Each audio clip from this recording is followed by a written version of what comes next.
उद्धव जी ब्रज में आए भगवान का संदेशा लेकर के। भगवान को रुदन करते देख करके उद्धव जी को लगा था कि भगवान रुदन किसके लिए करते हैं। अब भगवान ने उद्धव जी का हाथ रखकर अपने हाथ में कहा, उद्धव ये ब्रजवासी जन बावरे हैं प्रेम में, ये रुदन करते हैं तो हमें रुदन करना आता है। अगर हमारा रुदन रोकना है तो इन ब्रज प्रेमियों को तुम जाओ और इनको समझा दो। उद्धव जी के मन में बड़ा फूलन हो रही है।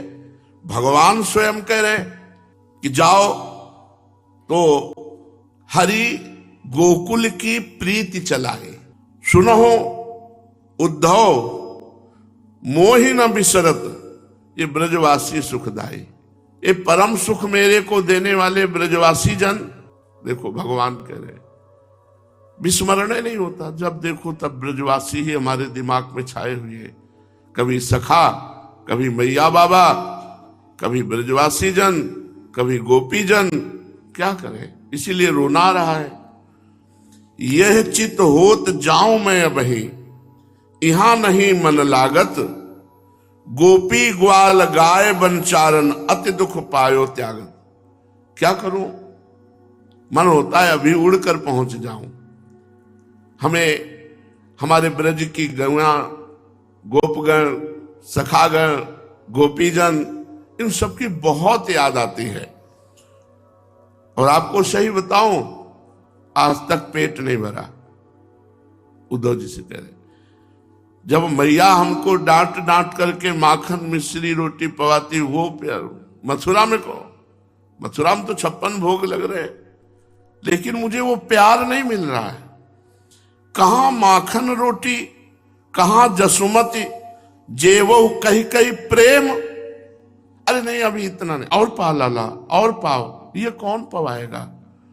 सूर श्याम के बचत हसन सुनी, थापत अपनों ने। उद्धव जी हंस रहे हैं। अखिल कोटि ब्रह्मांडों का ईश्वर कैसे प्रेम विवश होकर बात कर रहे हैं। उद्धव ब्रज को गमन करो, तुम बड़े ज्ञानी हो। हमें बिना गोपिका विरहनी, तिनके दुख हरो। जाओ तुम ज्ञान का प्रकाश करो। उद्धव जी को लग रहा था वो मोह वशात भगवान का दुखित होकर चिंतन करते, इसलिए भगवान ये था माम प्रपद्यन्ते, मैं जाऊंगा और ज्ञान का उपदेश करूंगा, उनकी समझ में आ जाएगा। जोग ज्ञान परबोध सबनिको, जो सुख पावे नारी, पूरन ब्रह्म सकल परिचय करि दारे मोहि विसारी। सही बात पूछो तो उद्धव को रंगना चाहते हैं अपने प्रेम रंग में भगवान। उद्धव से कहते तुम्हें पूर्ण ज्ञान है, योग का ज्ञान है। वो बेचारी ग्वालिने पूर्ण ब्रह्म का ज्ञान तो उन्हें याद है नहीं, इसलिए तुम जाओ और उनको परिचय दो मेरा।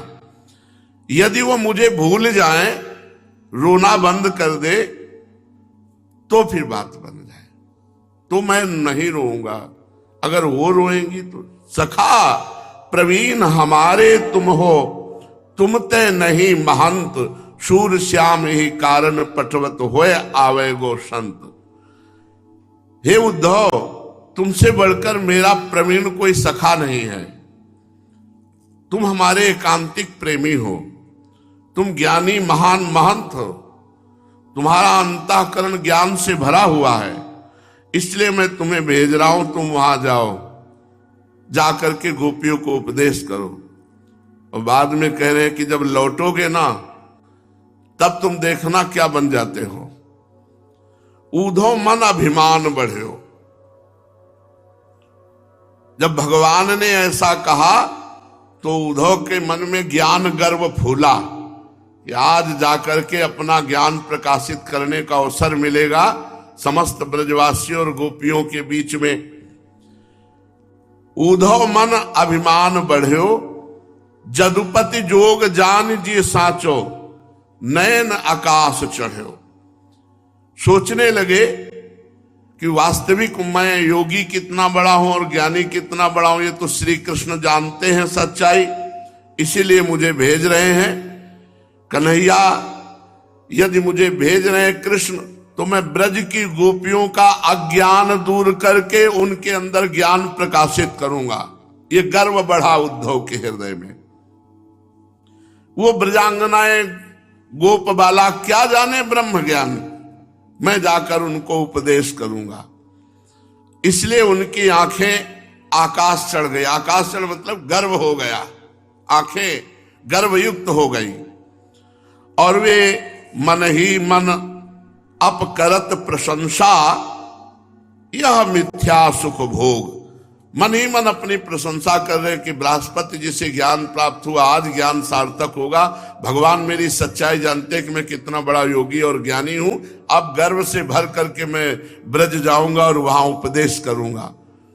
आयुष्मान लियो सिर ऊपर प्रभु आज्ञा परमान, तो प्रभु मुझे आज्ञा दीजिए।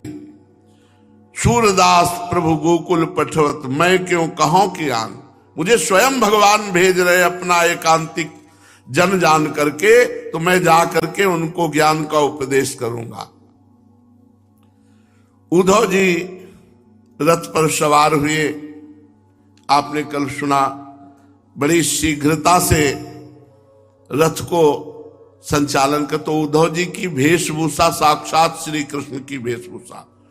उद्धव रथ बैठ चले ब्रज तन समुहाय, ब्रज की तरफ रथ मोड़ दिया। मथुरा ते निकसी परे गैल मांझ में आए। मथुरा से उस मार्ग में जो ब्रज वृंदावन की तरफ जा रहा है रथ संचालन। कैसे उद्धव? वह मुकुट, मोर मुकुट, वह पीतांबर जो भगवान का प्रसादी, और वैसे भी श्याम अंग हैं उद्धव के, पूरे श्याम सुंदर लग रहे हैं। वह मुकुट वह पीतांबर श्याम रूप काछे। बस अंतर इतना है कि भृगुपद इक वंचित और अंग आछे। ना तो कौस्तुभ मणि है और ना भृगु चिन्ह है, बकाया पूरे श्री कृष्ण लग रहे हैं। श्याम अंग उद्धव के, मोर मुकुट पीतांबर वैसे धारण किए, बस वक्षा स्थल पर कौस्तुभ मणि और भृगुपद चिन्ह नहीं है। उद्धव जी महाराज बहुत ज्ञान को अभिमान किए। मोको हरि पठयो मेरो ही भजन था पि माया सुख झूठ्यो। मधुबन ते चलो तवै गोकुल नियरान्यो। देखत ब्रज लोग श्याम आयो अनुमान्यो। उद्धव जी को अभिमान है किस बात का? कि अगर मैं इतना उत्तम ज्ञानी ना होता तो भगवान मुझको अपने प्रेमियों के बीच में ब्रज में ना भेजते। मैं जाऊंगा और शुद्ध भजन की स्थापना करके आऊंगा। शुद्ध भजन ज्ञान, ये माया के सब सुख झूठे हैं। मैं मेरा तू तेरा सब झूठा है। देहाभिमान के कारण ही द्वैत भासता है, नहीं तो तत्वमसि तुम वही हो। किसके लिए रो रहे हो? शुद्ध ज्ञान, शुद्ध भजन।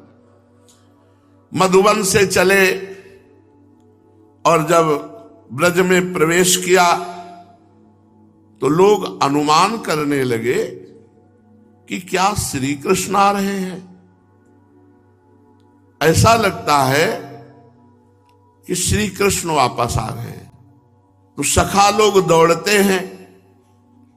वैसो ही रथ देखत सब कहत हरस बानी।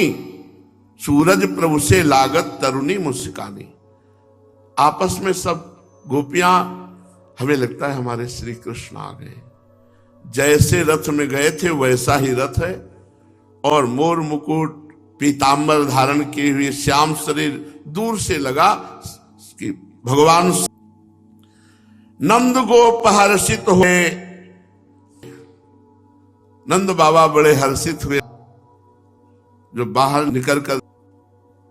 इतने में यशोदा मैया ने सुना श्री कृष्ण जैसे कोई आगे।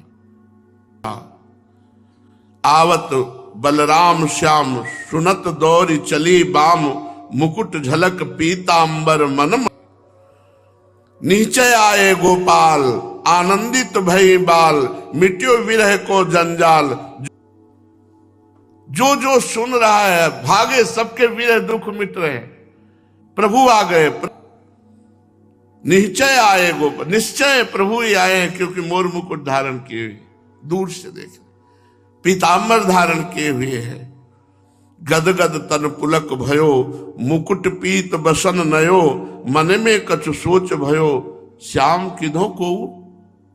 जब नजदीक जा रहे हैं तो मोर मुकुट पीतांबर, वही धोती, वैसे ही स्वरूप सावला, लेकिन नजदीक जाकर नहीं नहीं ये तो और कोई है, श्याम सुंदर नहीं। सखा दौड़ के नहीं नहीं ये तो श्याम सुंदर नहीं है, ये तो उनकी पोशाक धारण किए उनके रंग वाला कोई और है। अगर श्याम सुंदर होते तो साथ में हलधर भी होते, बलराम जी होते। सब दौड़ दौड़ करके उद्धव जी के रथ के पास आए। वैसोई रथ वैसोई सब साज, मानो बहुरी विचार कछुमन, सुफलक सुत आयो ब्रजाज। वही रथ है, वही साजबाज है। हमें लगता है कि अक्रूर जी को लज्जा लग गई और हमारे श्री कृष्ण को वापस ले आए। पहले गमन गयो लय हरि को, परम सुमति राखो रतिराज। अजहू किया कहा कियो चाहत है, आते अधिक कंस को काज। ये अब क्या करना चाहता है? बलराम जी को वहां छोड़ाया, श्री कृष्ण को यहां ले आया, ये क्या करना चाहता है? कोई सोचता है अक्रूर जी का ये वही रथ है, अक्रूर जी लेकर के श्याम सुंदर को आए, पर जब वहां नजदीक पहुंचते तो कोई सारथी नहीं, केवल उद्धव जी। उद्धव जी को कोई सारथी नहीं, उद्धव जी स्वयं, इसलिए कि बहुत एकांतिक वार्ता करनी है। ब्रज में घर घर ये बात फैल गई कि मथुरा से कोई आया है, आज ब्रज को आयो है। कोई कहता कौन आया? वही अक्रूर आया है। अब क्या मार करके हमको ले जाएगा? हमारे प्राण धन तो ले गया, अब काहे को आया है अक्रूर? कोई ऐसी बातें करता है। कोई कहता है देखो देखो वो रथ आ रहा है, तुम ठीक ठीक बताओ, क्या जो दीनों पर दया करने वाले हरि हैं वही वापस आए हैं? सब मिलकर के आपस में दौड़ पड़े। रथ के समीप जब गए तो चल मिल समित सखी पूछन को, तो उद्धव दरस दिखायो। तब पहचान जान प्रभु को भृत, करन जोर शिरनायो। अरे ये प्रभु नहीं, ये तो सुना है प्रभु के मित्र उद्धव जी है। सखाजन सब प्रणाम करते हैं। उद्धव जी से अभी रथ में उद्धव जी से पूछते हरि है कुशल? हमारे श्री कृष्ण कुशल से हैं। जो जो आ रहा है वो सब श्री कृष्ण की कुशल पूछ रहा है। उद्धव जी नंद बाबा के दरवाजे पे रथ खड़ा किया, भीड़ लग गई नंद बाबा के यहां, क्योंकि श्री कृष्ण विरही जन है। अहो भाग्य जिनको प्रभु से अपनापन हो गया है। अपनापन की मतलब अब जिया नहीं जाता आपके बिना। अहो फिर ये तो प्रभु के संग खेले हैं, खाए हैं, हंसे हैं, कूदे हैं, प्रभु के संग रहे। इनकी विरह की क्या महिमा का वर्णन करें।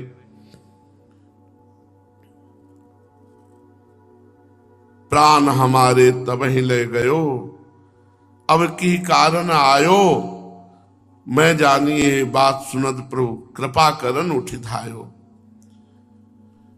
पहले तो हमारे प्राण ले गए थे, अब ये उद्धव जी क्या लेने आए हैं?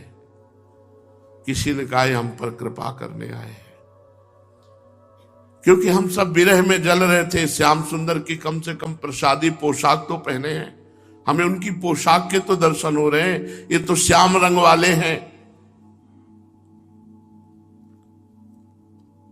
हरि रथ जतन जरेऊ की अनूप दिखावे, जी मग कृष्ण गए उतही ते आवे। उतही ते आवे सखन बुलावे, देखो मन ही विचारी, मणि मुकुट किरण तन पीत बसन को गोविंद के अनुहारी। सोई आभूषण लागे देखन जब लग नेरे आए, उद्धव जी जाने मुख को मिलाने कृष्ण संदेश पठाए। दौड़ दौड़ करके सखा ब्रजवासी जन बूढ़े लोग आते हैं, उद्धव जी के वस्त्र छूते, क्योंकि श्री कृष्ण के प्रसादी है ना। कोई चूम रहा है, कोई हृदय से लगा रहा है, कोई स्पर्श। कितना प्रेम है हमारे प्रभु का है। प्रसादी वस्त्र धारण किए, सब प्रसादी वस्त्र को स्पर्श कर रहे हैं। सच्ची बात, भगवान के निज जनों में जो प्रेम है, वही प्रेम का किनका जागृत हो जाए तो जीवन। हम उन्हीं के हैं, ममई वांशो, भगवान कह रहे मैं उन्हीं का हूं। मैं भूल करके यहां जगत के भ्रम में फंस गया। नंद बाबा उद्धव जी का हाथ पकड़ करके उतारते हैं, महल में ले जाते हैं। सेवक चरण धोता है उद्धव जी के। नंद बाबा पलंग पर बैठालते हैं और प्यार से पूछते हैं, उद्धव, क्या हम ब्रजवासियों की कवि श्री कृष्ण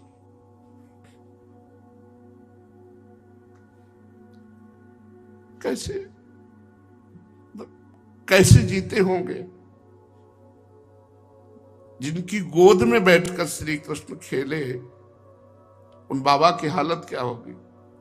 अपने लोग तो केवल सहारा लिए हैं, सब थोड़ी देख पाए हैं, केवल सहारा लिए, उनके नाम का सहारा लिए। तब ऐसा लगता है कि वो जीवन जीवन ही नहीं जिसमें प्रभु ना हो। वो जीवन जीवन किस कार्य का? पर बाबा की हालत थोड़ा चित्त लगा के देखो, जिनकी गोद में बैठे, जिनका उनकी हालत क्या होगी? उस मैया की हालत जो सुबह से शाम तक केवल लाला की परिचर्या में लगी है, वो लाला, उनकी हालत क्या होगी? उन गौओं की क्या हालत होगी? उन सखाओं की क्या हालत होगी? उन गोपियों की क्या हालत होगी जो केवल इन्हीं के लिए है, इन्हीं से जीवित है। बाबा पूछते हैं कि तुम बताओ, क्या कभी अपनी मैया यशोदा की याद करते हैं? और यशोदा वर्ण मानानि पुत्र से चरितानि च, मैया तो ऐसी बावरी है कि उनको ये पता ही नहीं उद्धव आए हैं।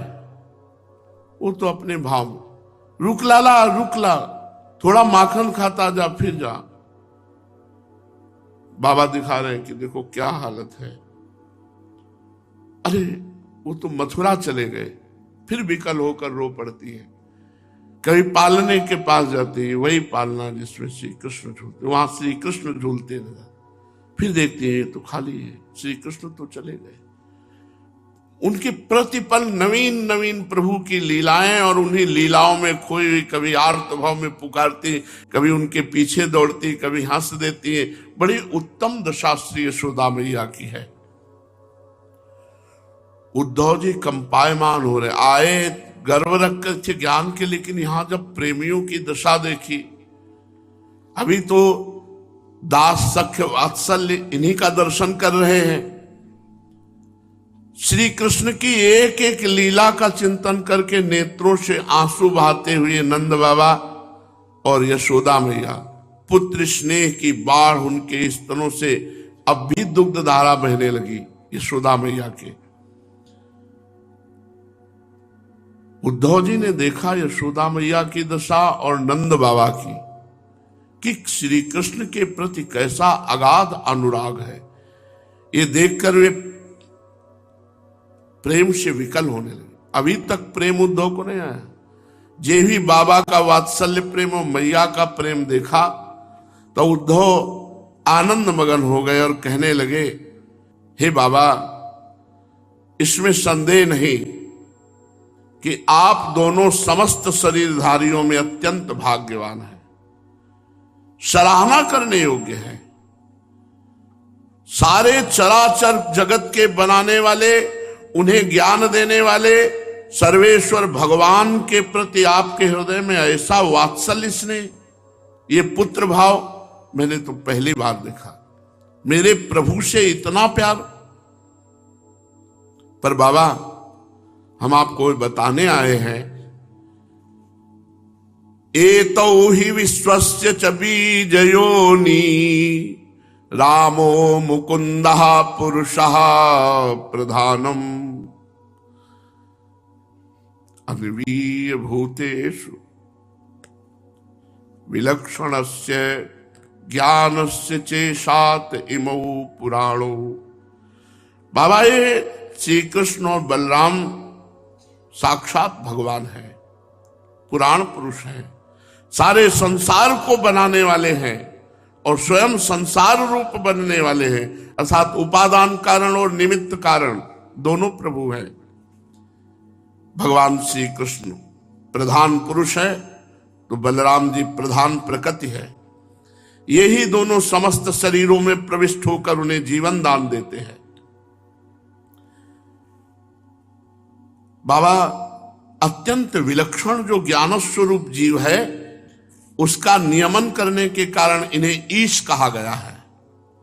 जो जीव मृत्यु के समय अपने शुद्ध मन को एक क्षण के लिए भी प्रभु में लगा दे तो उसके समस्त कर्म वासनाएं नष्ट हो जाती हैं और वो शीघ्र ही सूर्य के समान तेजस्वी ब्रह्ममय होकर परम गति को प्राप्त करता है। और उन्हीं भगवान में आपका ऐसा चित्त लगा हुआ है। वे भगवान है, सबके आत्मा है, परम कारण है, भक्तों की अभिलाषा पूर्ण करने और पृथ्वी का भार उतारने के लिए ही वो मनुष्य शरीर में प्रकट हुए हैं। उनके प्रति आप दोनों का ऐसा प्रेम भाव, हे महात्माओं, आप दोनों के लिए अब कौन सा कर्म करना शेष रह जाता है। भक्तवत्सल यदुवंश शिरोमणि भगवान श्री कृष्ण चंद्रजू ये बोले थे कि हम आएंगे, वो आएंगे और आप दोनों को आनंदित करेंगे। जिस समय उन्होंने समस्त यदुवंशियों के द्रोही कंस को रंगभूमि में मार डाला और आपसे वापस होते समय कहा था मैं ब्रज में आऊंगा, उस कथन को सत्य करेंगे। नंद बाबा, यशोदा मैया, आप दोनों परम भाग्यशाली हैं, आप खेद न करें। आप श्री कृष्ण को अपने पास ही देखेंगे, क्योंकि जैसे काष्ठ में अग्नि सदा ही व्यापक रूप से रहती है, वैसे ही वे समस्त प्राणियों के हृदय में सर्वदा विराजमान है। फिर भी उद्धव जी ने यहां अपना ज्ञान वर्णन किया। देखो बाबा, एक शरीर के प्रति अभिमान न होने के कारण भगवान का ना तो कोई प्रिय है और ना अप्रिय है। ये ज्ञान है केवल, ऐसी बात नहीं है। अगर आप एक आंसू श्री कृष्ण के लिए डालेंगे ना तो श्री कृष्ण बिक जाएंगे। ये ज्ञान है। जब ये ज्ञान होता है तो आंसू नहीं निकलते। इसीलिए इस ज्ञान को नमस्कार। और हमें वो अज्ञान अच्छा जो ये बात लगती है कि मेरे लाडली लाल, बस ये कौन है, क्या है, ये सब मेरे हैं। जो भी हैं, जितने भी हैं, जैसे भी हैं, वो मेरे हैं, मेरे अपने प्यारे हैं। बस ये बात के लिए धन्याति धन्य है रसिक महापुरुष जो ऐसे ज्ञान का भी मिटिया मेट करके आसक्ति पैदा कर दिए कि मेरे लाडली लाल। विषयी पुरुष का परिवर्तन करना तो सहज है, लेकिन ज्ञानी का परिवर्तन करना बहुत कठिन है। ये ब्रजरज ज्ञानियों का भी परिवर्तन कर देती है। देख लो, उद्धव जी ज्ञान बघार रहे, कह रहे ना उनका कोई प्रिय, और देख के आ रहे हैं, रो रहे थे, देख के आ रहे हैं, रो रहे हैं, अभी समझ नहीं पा रहे। उधर वो रुदन कर रहे हैं तो इधर ये रुदन कर रहे हैं। ना उनका कोई प्रिय है, ना उनका कोई अप्रिय है। मन सूख नहीं जाएगा इस बात में। तो उनका कोई प्रिय नहीं है। अरे वो उनके जैसा कोई प्यार करने वाला है, आपसे सच्ची कहते हैं।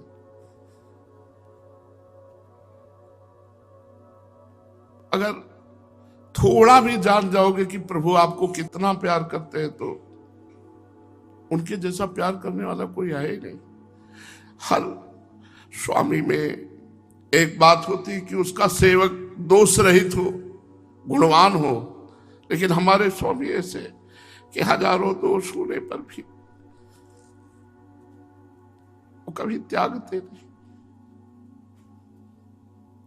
जब प्रभु के स्वभाव की तरफ देखे तो कैसे होता है? इस सब ज्ञान विज्ञान केवल संसार का राग त्यागने के लिए, प्रभु के अनुराग में इनकी कोई जरूरत नहीं। पर मेरे प्रभु, बस प्रभु का स्वभाव जान जाओगे तो केवल रोते रहोगे।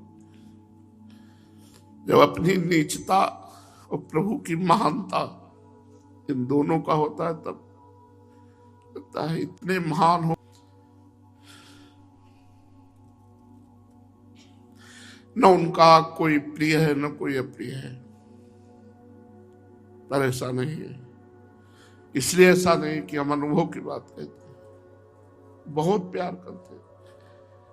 थोड़ा भी कोई नाम जप कर रहा है, थोड़ा भी भजन कर रहा है, थोड़ा भी आश्रय लिए, वैसे तो सबको प्यार करते हैं, पर कर्म परंपरा जो हमारे अनंत जन्मों के कर्म हैं, वो अवश्य में भोक्तव्यम कृतम कर्म शुभाशुभम, ये सिद्धांत है। लेकिन जो थोड़ा भी भजन करता है तो मिटिया मेट कर देते हैं कर्मों का, और भगवान परम सुख प्रदान करते हैं। भगवान की सबके प्रति समान दृष्टि है। समान दृष्टि होते हुए भी पक्षपाती है, अपने भक्तों का पक्ष लेते हैं, अपने प्रेमियों के अधीन हो जाते हैं। भगवान की दृष्टि में कोई अपना और पराया नहीं है, नहीं है। जो भगवान से अपनापन करते हैं, भगवान उनसे अपनापन करते हैं। जो भगवान से अपनापन नहीं करते, उनको कर्मों के हिसाब भोगने होते हैं। जिनकर काल रूप में भ्राता, उनके लिए ना कोई उत्तम है ना अधम है। भगवान कहते हैं, उद्धव जी से ही कहा था कि ना मैं अपने शरीर को उतना प्यार करता हूं, न मैं अपनी आत्मा भगवान शंकर को उतना प्यार करता हूं, न अपनी लक्ष्मी जी को उतना प्यार करता हूं जितना अपने अनन्य भक्त को प्यार करता हूं। सिद्धांत ज्ञान का अलग है, भक्ति का सिद्धांत अलग है। भगवान सम है, ये ज्ञान की बात है। सम होते हुए भक्त का पक्षपात ले लेते हैं।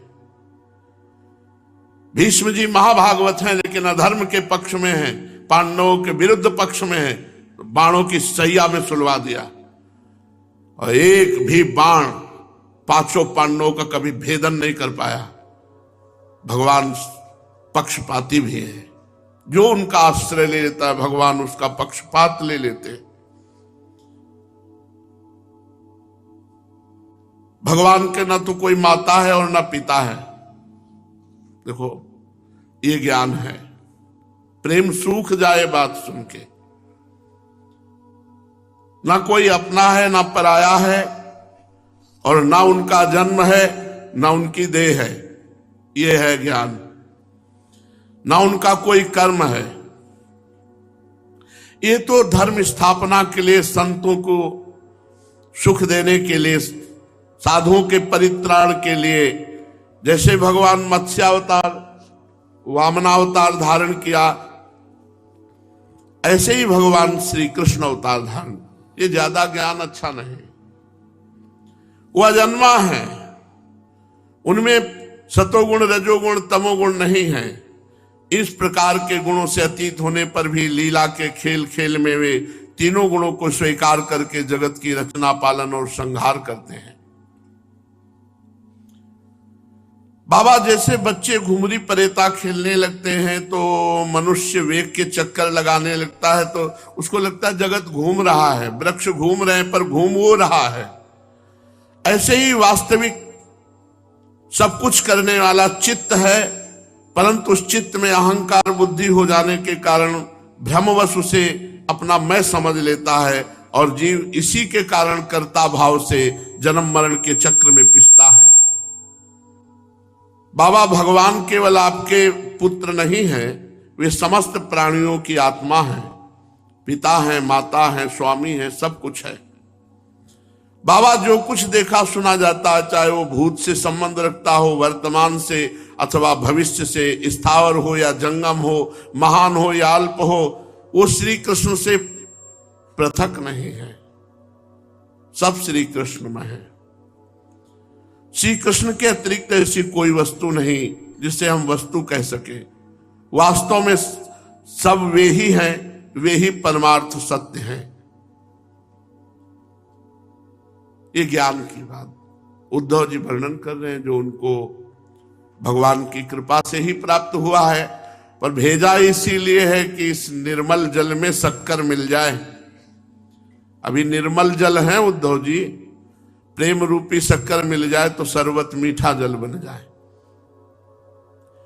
भगवान श्री कृष्ण के सखा उद्धव, ये सब बातें एक तरफ रखी रहती हैं। सब बातें हैं दिमाग में, सबको ज्ञान होता है जब भगवत मार्ग में, लेकिन सब बातें भूल जाए। इसीलिए भाई जी का एक पद है, हमें बुद्धिहीन बना दो हे भगवान। हमें बस इतना, मेरे लाडली लाल एकांत में बैठा रोता रहे, उनसे बातें करता रहे, उनको दुलार करता, इससे बड़ी कोई स्थिति नहीं है, इससे बड़ी कोई स्थिति नहीं। ये सब साधनों का फल, सब ज्ञान ध्यान व्रत सबका फल है कि केवल इतनी आसक्ति हो जाए मेरे लाडली लाल, और वह उन्हीं का नाम ले लेकर रोए, उन्हीं को पुकारे, उन्हीं में हम अपने चित्त को लगाएं बस। और ज्यादा इसमें फैलाव नहीं है, ये प्रेम है, प्रेम गलियत साकरी, इसमें ज्यादा नहीं, बस रसिक अनन्य निशान बजायो एक श्याम श्यामा पद प्रीति। भगवान श्री कृष्ण के प्रिय सखा उद्धव नंद बाबा और से ऐसी बातें कर रहे थे। पूरी रात बीत गई। रात शेष रहने पर गोपियां उठी, दीपक जलाकर उन्होंने घर की देहलियों पर वास्तुदेव का पूजन किया, सोहनी लगाई, दही मथने लगी।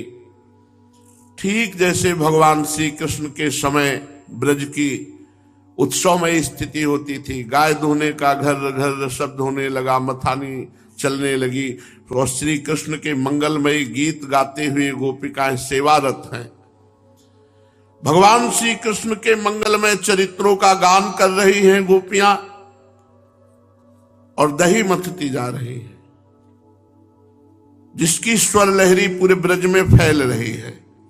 धीरे धीरे भुवन भास्कर का उदय हुआ। ब्रजांगनाओं ने देखा नंद बाबा के दरवाजे पर एक सोने का रथ खड़ा है। एक दूसरे से पूछने लगी, ये रथ किसका है? किसी गोपी ने कहा, कंस का प्रयोजन सिद्ध करने वाला ये अक्रूर तो नहीं आ गया दोबारा, जो हमारे कमल नयन प्राण प्यारे श्याम सुंदर को यहां से मथुरा ले गया था। किसी दूसरी गोपी ने कहा, क्या वो हमें ले जाकर अपने मरे हुए स्वामी कंस का पिंडदान कराएगा? अब यहां उसके आने का क्या प्रयोजन हो सकता है? ब्रजवासिनी युवतियां आपस में बातचीत कर रही थी। उसी समय नित्य कर्म से निवृत्त होकर उद्धव जी आ पहुंचे। परीक्षित, गोपियों का तन मन प्राण सब श्री कृष्ण में। गोपियों की दृष्टि श्याममयी, जिधर अपने तन में भी देखते तो श्याम सुंदर दिखाई देते। श्याम तन श्याम मन, श्याम है हमारो धन, आठों जाम उधो हमें श्याम ही सो काम है। श्याम ही श्याम जी, श्याम बिनु नाहिती, आंधे की सीला करी आधार, श्याम नाम है। गोपियों का तन भी श्याम सुंदर है, मन भी श्याम सुंदर है, धन भी श्याम सुंदर है। आठों पहर केवल श्याम सुंदर में ही स्थिति है। श्याम हिए श्याम जिए श्याम बिनु नाहिती। हृदय में मन में सब कुछ श्याम सुंदर बने हुए। श्याम मतलब ब्रज जीवती का मतलब श्याम सुंदर। जैसे अंधे आदमी के चलने के लिए उसका सहारा लाठी ही है, ऐसे मन बुद्धि चित्त अहंकार तन सब कुछ श्याम सुंदर। श्याम गति श्याम मति श्याम ही है प्राणपति। श्याम सुखदाई सो भलाई शोभा धाम है। कैसी स्थिति है? गति भी श्याम, मति भी श्याम, प्राणपति भी श्याम। श्याम से ही सुख, श्याम से ही शोभा, श्याममयी है। गोपियां श्याममयी हैं। सब एकत्रित हो गई। देखा रथ खड़ा है, कौन आया है? इतने में नित्य कर्म निवृत्त होकर उद्धव जी सामने से आते हुए दिखाई दे। बाबा के घर से निकलते हुए श्री कृष्ण के सेवक उद्धव जी की आकृति वेशभूषा श्री कृष्ण की, वही कमलदल लोचन, अजान बाहु, शरीर पर पीतांबर, गले में कमल पुष्पों की माला, मणिजटित कुंडल, मुखारविंद पर मुस्कुराहट, पीतांबर धारण किए हुए, मोर मुकुट धारण किए। गोपियां कहने लगती ये देखने में तो श्याम सुंदर जैसा है, परंतु है नहीं। ये कौन है, कहां से आया है? इसने श्री कृष्ण जैसी वेशभूषा क्यों धारण कर रखी? सब की सब गोपियां उनका परिचय प्राप्त करने के लिए उत्सुक है। पवित्र कीर्ति भगवान श्री कृष्ण के चरण कमलों के आश्रित समस्त गोपियां जानना चाहती कौन है उद्धव जी। जब उन्हें मालूम हुआ कि ये तो हमारे लिए आए हैं, ये हमारे प्राण प्रीतम श्री कृष्ण के प्रिय सखा हैं, तब सब गोपियां जहां विराजमान थी उद्धव जी उधर गए। हृदय तो भगवान के प्रेम में डूबा है, नेत्र श्याम सुंदर के रूप में छके हैं। जब ही उद्धव जी नजदीक गए तो गोपियों ने नेत्रों से नमन किया। प्रेमी को सर झुकाने की फुर्सत नहीं होती, किसको सर झुकाए, वो तो डूबे हुए। नेत्रों से हल्का नमन किया और आसन डाल दिया। उद्धव जी बैठ गए। फिर उद्धव जी और गोपियों के मध्य में जो वार्ता हुई वो आगे। इतनी प्रार्थना जरूर करते हैं कि इस जन्म की सार्थकता है, जैसे बने वैसे ये हमें प्यारे लगने लगे, जैसे बने वैसे हम इनके सहारे हो जाए। केवल एक बात हृदय में हो जाए कि जैसा हो आपका हो, आपके सिवा हमारा कोई नहीं। भाई ये बात आ जाए। भक्ति का, ज्ञान का, योग का, साधना का, सबका एक फल है कि हमें पता नहीं कि हम आपके योग्य हैं कि नहीं है। बस आप मेरे हैं, बस आप मेरे हैं, आपके सिवा हमारा कोई नहीं है। इतनी बात आ जाए, इतनी बात के लिए साधना हो रही। दूसरों न कोई, मेरे तो गिरधर गोपाल, दूसरों न कोई। साधना इसी बात के लिए, कोई दूसरा मेरे दिमाग में ना आने पावे, कोई दूसरा हमारे हृदय पे अधिकार न करे। केवल एक बात है, मेरे प्रभु जैसा भी हूं आपका हूं, आप मेरे हैं। इसी से भगवत प्राप्ति होती है। हमारा बल केवल रो देना है। निर्बल का बल क्या हो सकता है? किसी को साधना का बल, किसी को तपस्या का बल, किसी को। हमारा बल केवल रो देना है। हमसे पूछोगे कि आपके पास क्या है, तो रोना है, रोना बस, दूसरी बात नहीं। मैं आपके लिए रो सकता हूं, वो भी आपकी कृपा से। वो भी हम नहीं कर पा रहे, वो तो आप कृपा कर रहे हैं, तो आपके लिए रोना आ रहा है। बस इतने से ही भगवत प्राप्ति है। ये सब जितना दौड़ भाग है, सब बुद्धि का मार्जन है। भगवत प्राप्ति केवल इतने से है कि बस मैं आपका हूं, आप मेरे हैं। हे नाथ, जैसा भी हो आपका हो। कोई आशा मत रखो हमसे कि हम आपके लिए कुछ बन पाएंगे। बस जैसा हूं आपका हूं, आप जैसा बनाना चाहो बना लो, मैं आपका हूं। हृदय से बात तब आएगी जब पहले वाणी से शुरू करो, हे प्रभु, हे नाथ, मैं आपका हूं, जैसा हूं आपका हूं। फिर हृदय में आ जाएगी, और हृदय में आ गई तो निश्चिंत हो जाओगे, निर्भय हो जाओगे, निःशुक हो जाओगे। उनको और कुछ नहीं चाहिए। क्या चाहिए उनको? बच्चे से क्या चाहिए? बच्चा बस केवल इतना कह दे कि हमारे आप पिता हो, आप हमारे माता हो।